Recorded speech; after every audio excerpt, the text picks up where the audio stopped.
السلام عليكم ورحمة الله وبركاته، ازيكم عاملين ايه؟ وحشني جدا جدا يا حبايب قلبي.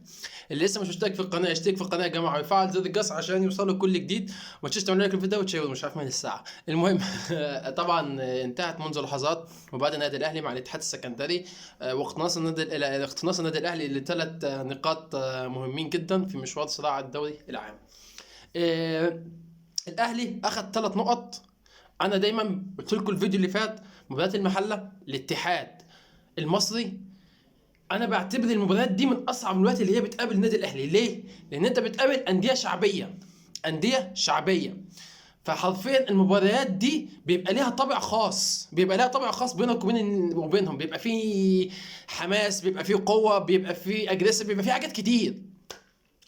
ففوز مهم جدا. الاهلي اقتنص 6 نقط. الماتش فات المحله، الماتش ده الاتحاد، حرفيا 6 نقط.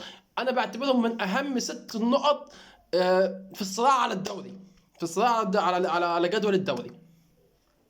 الاهلي بيبدا اللقاء بتشكيل مكون من حارس مصر الاول اللي لسه لحد دلوقتي، يعني الشناوي النهارده صد ضربه جزاء، والضربه الثانيه راح معاها، وانقذ هدفين محققين. ومع ذلك انا بقول لكم الشناوي والله لسه ما جاب 85% من مستواه.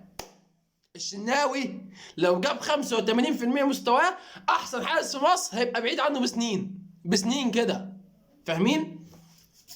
فالاهلي بيبدا اللقاء بالشناوي حارس مصر الاول. قدامه بيلعب باثنين، محمد عبد المنعم وياسر ابراهيم. ياسر ابراهيم اللي تايه حرفيا مش عارف ياسر ابراهيم ماله. انا مش عارف ماله ياسر ابراهيم. يعني حتى بعد الجول انا ما اتحمستش قوي لياسر ابراهيم، لان انا عارف ياسر ابراهيم غلطاته كتير ياسر ابراهيم. فدي مشكله. ياسر ابراهيم كان من افضل المدافعين في افريقيا. أنا مش عارف مال ياسر ابراهيم، لازم يراجع نفسه حرفيا. ضربتين جزاء عملهم ياسر ابراهيم النهارده، مش ممكن يعني، مش ممكن. الضربه الثانيه خطا منه، الشناوي عمل ضربه جزاء. بيلعب باك شمال علي معلول، باك يمين اكرم توفيق. بيلعب في نص الملعب بديانج والسوليه، قدامه برونو سافيو وعبد القادر وكريم فؤاد اللي ما كانش في مستواه النهارده حرفيا، وتحت مهاجم وحيد بيرسي تاو اللي اتمنى ليه السلامه، يا رب يكون بخير، يا رب اتصاب، فربنا ربنا يشفيه يا رب ويكون بخير ان شاء الله باذن الله. الاهلي حرفيا شوط اول كان ماسك كوره، كان متحكم في رتم الاداء، كان متحكم في رتم اللعب. الاهلي وصل باكتر من كوره في اول ربع ساعه، عن طريق عبد القادر، عن طريق بونو سافيو، عن طريق بيرستاو.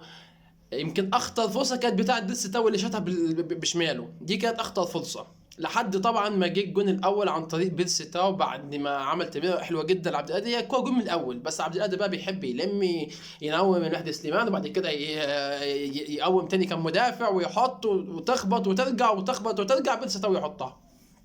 ده الهدف الاول، هدف جميل جدا عن طريق بيرسي تاو. الاهلي فضل ضاغط، الاهلي فضل مكمل لحد فاول للنادي الاهلي. علي معلول ملك الحلول واحسن ديليفري في مصر، بيرفع اوفر جميل جدا. ياسر ابراهيم اللي انا بقول لسه ما استعدش من مستواه خالص بيحط هدف جميل جدا بدماغه. كله قال لك الماتش خلص، وكله قال لك ده الحكايه مرتاحه جدا للاهلي يا عم. لحد الدقيقه كام؟ لحد الدقيقه 44 الماتش اتكهرب.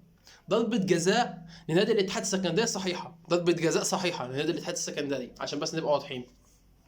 ضربه جزاء صحيحه لنادي الاتحاد السكندري، وبيشوطها محمود علاء بيشوطها وبيصدها محمد الشناوي. تمام. الشناوي حارس مصر الاول توقعها بشكل صحيح وصدها في وقت مهم جدا. تفرق جدا انك تدخل شوط تاني متاخر بهدف عن متاخر بهدفين، لان متاخر بهدف ممكن تجيب مثلا جول التعادل في الدقيقه 85 في الدقيقه 90 قدامك الوقت، لكن متاخر بهدفين انت محتاج ترجع بعد كده تجيب لسه. وبيطلع الشوط الاول 2-0 للاهلي. بيبدا الشوط الثاني بدايه ناريه جدا. ياسر ابراهيم بيخطئ خطا فادح، وقبل بدايه الشوط الثاني كان في تبديل قفشه مكان بونو سافيو، وانا بقول كان المفروض بونو سافيو يقعد اكتر من كده في الملعب. وجهه نظر انا الفنيه، بونو سافيو كان لازم يقعد اكتر من كده، يعني بونو سافيو كان لازم يقعد اكتر من كده في الملعب. فبيطلع قفشه وبينزل بيطلع بونو سافيو وبينزل قفشه. قفشه المفروض نازل عشان يمسك كوره. اول تمريره ليه ادى تمريره طويله لياسر ابراهيم، انا ما اعرفش هي طويله ولا ياسر ابراهيم هو اللي بيسيب الكوره، بس انا بلاحظها دايما ياسر ابراهيم دايما بيسيب الكوره تجري، مش عارف ليه، انا مش عارف ليه. ياسر ابراهيم دايما بيسيب الكرة تجري قدامه، فدي مشكلة عند ياسر لازم يصلحها، لازم يتمرن عليها. وضربة جزاء تاني الاتحاد بيخطفها لاعب الاتحاد احمد علي ميسي، وهوب رقص الشناوي. ضربة جزاء صحيحة مفيش عليها جدال، مفيش عليها جدال. ضربة جزاء صحيحة بيتصدى ليها برضه، بتضيع، بيضيعها لاعب الاتحاد بطريقة غريبة جدا، والشناوي برضه رايح معاه. يعني ضربة الجزاء دي لو جت كان الماتش هيتكهرب، كان الماتش هيتكهرب حرفيا. الماتش كان ممكن يروح لحتة تانية خالص، الاتحاد كان يدخل في الجيم. بعد كده الاتحاد حرفيا فرض سيطرته بالكامل على المباراة. الاتحاد لعب جيم تاني ممتاز، لكن الاهلي كان لعب جيم تاني دفاعي. ودايما مش عارف ليه الاهلي لما بيخلص من الشوط الاول بيرجع يدافع الشوط الثاني. شفنا الكلام ده في ماتش المحله، والنهارده بنشوف في ماتش الاتحاد. كريم فؤاد النهارده مش في مستواه خالص خالص، يعني كريم فؤاد مش هو ده كريم فؤاد اللي احنا عارفينه، مش هو هداف النادي الاهلي طبعا في الدوري. فمش عارف كريم فؤاد النهارده مش في مستواه خالص. عبد القادر برضه مش في مستواه، عبد القادر برضه مش في مستواه. قفشه مش في مستواه خالص، مش هو ده قفشه اللي انا اعرفه حرفيا. الوحيد اللي كان مش هقول لك في مستواه بالكامل هو بيرستاو. بيرستاو يا دوب جايب 80% من مستواه. بيرستاو لو وصل ل 85 او 90 هيبقى حاجه تانية خالص، هيبقى بيرستاو ده حرفيا يعني هو اصلا مركزه مركز مهاجم، يعني هو مبدع في المركز ده، مبدع فعلا في المركز ده. فضل اللقاء كده التبديلات اللي حصلت، احمد عبد القادر خرج ونزل شادي حسين، وبعد كده خرج ياسر ابراهيم غير موفق، نزل محمود متولي، نزل حمدي فتحي مكان السوليه، ونزل حسين الشحات مكان كريم فؤاد. اصابه لبيرستاو كانت في الدقيقه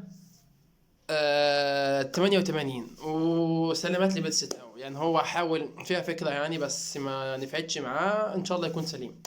لحد الدقيقه كام؟ لحد الدقيقه 91 قفشه قعد المهدي سليمان ووقفه وقعده تاني، وادى الكوره لاكرم رجوله، اكرم توفيق افضل باك رايت في مصر، عشان يسجل الهدف الثالث ويقتنص الاهلي 3 نقاط مهمين جدا جدا جدا في صراع الدوري. حرفيا الاهلي عمل ماتش حلو جدا كشوط اول، كشوط ثاني لا الاتحاد تسيد الشوط الثاني. مبروك للنادي الاهلي، مبروك لجميع النادي الاهلي. استنوا فيديوهات جايه كتير ان شاء الله باذن الله. ما تنسوش تعملوا لايك للفيديو ده وتشيروه في كل حته عشان هطلع معاكم فيديوهات كتير الفتره الجايه زي ما انا وعدتكم ان شاء الله باذن الله. هنحل مع بعض مباريات الدوري، وكل التوفيق للمنتخب المغربي في نص نهائي كاس العالم. احلام كل العرب على المنتخب المغربي متعلقه بالمنتخب المغربي. كل التوفيق للمنتخب المغربي ان شاء الله باذن الله، ويبقى انجاز عربي غير مسبوق. ما تنسوش تعملوا لايك للفيديو ده وتشوفوا كل حته. بحبكم جدا جدا، السلام عليكم.